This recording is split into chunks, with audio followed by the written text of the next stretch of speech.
Merkur, nejmenší a nejbližší planeta Slunce, je fascinujícím objektem našich vesmírných studií.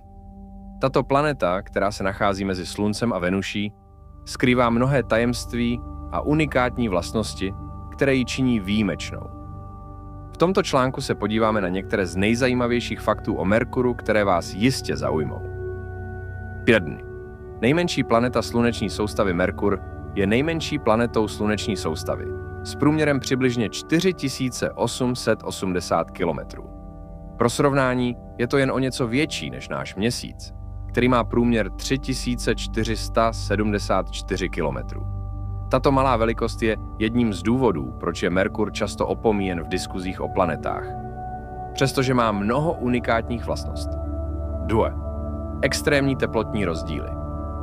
Jedním z nejzajímavějších rysů Merkuru jsou jeho extrémní teplotní rozdíly.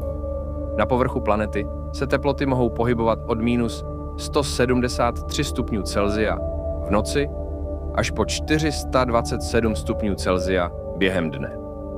Tento jev je způsoben velmi tenkou atmosférou, která nedokáže udržet teplo, a také tím, že Merkur má velmi pomalou rotaci.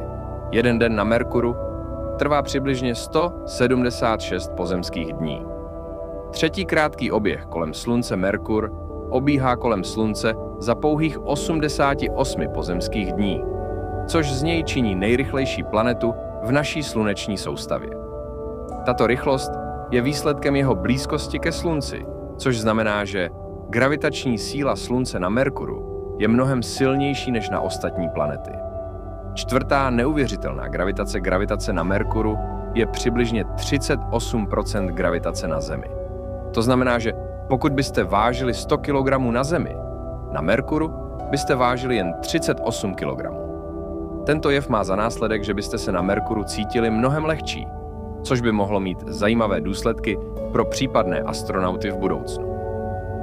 5. povrch. Plný kráterů. Povrch Merkuru je posetý krátery, což dokazuje jeho dlouhou historii bombardování meteoroidy. Některé z těchto kráterů jsou velmi staré a vznikly před miliardami let.